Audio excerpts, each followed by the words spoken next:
તો નડિયાદના મલ્હારપુરા વિસ્તારમાં ભીષણ આગ લાગવાની ઘટના બની છે। લાકડાના પીઠામાં ભીષણ આગ ભભૂકી ઉઠી ફાયર વિભાગની 8 ગાડીઓ ઘટના સ્થળે પહોંચી। આસપાસના મકાનો પણ વિકરાળ આગની ચપેટમાં આવી ગયા તેવી આગ લાગી હતી। આગ લાગતા અફરાતફરીનો માહોલ સર્જાઈ ગયો। આગ પર કાબુ મેળવવા પ્રયાસ હાથ ધરવામાં આવ્યો। નડિયાદ ટાઉન પોલીસ પણ ઘટના સ્થળે પહોંચી ગઈ હતી। 4 અને આગળ 3 એમ 7 મકાનો लगभग आमां डेमेज थया छे।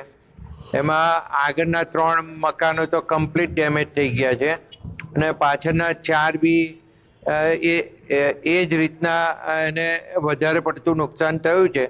एटले हवे एनी आगळनी कामगीरी डेप्यूटी कमिशनर द्वारा शरू करशे सर्वेनी, अने सर्वेनी टीम आखी तपास करी अने केटली नुकसानी छे, शुं छे अने केवी रीतना राहत अपाय एनी अमे चर्चा करी के नवा मकानो जो पीएम आवास योजना में एमने आगळनो जे भाग छे ए पोतानी मालिकीनी जमीन छे एटले कदाच ए पीएम आवास योजना में आपी शकाय तो ए माटेनी मैं रजूआत डेप्यूटी कमिशनर ने करी छे। अने सौथी पहला फायर फाइटर ने फोन ज मैं कर्यो तो पहली फायर फाइटर हूँ आया पछी मैं फायर फाइटर पर चढ़ीने पाछळ बधुं निरीक्षण कर्युं आखा पाड़ानुं અને પાછળના ઘરો સળગતા હતા એટલે બીજી ફાયર ફાઈટર મંગાવી એને પેલી બાજુ મોકલી અને મસ્જિદના મેઇન ગેટેથી ફાયર ફાઈટરે પાણીનો મારો જે ચાલુ રાખ્યો વાઉચરથી એના હિસાબે એ મકાનો ખાલી અત્યારે અડીને રહ્યા છે।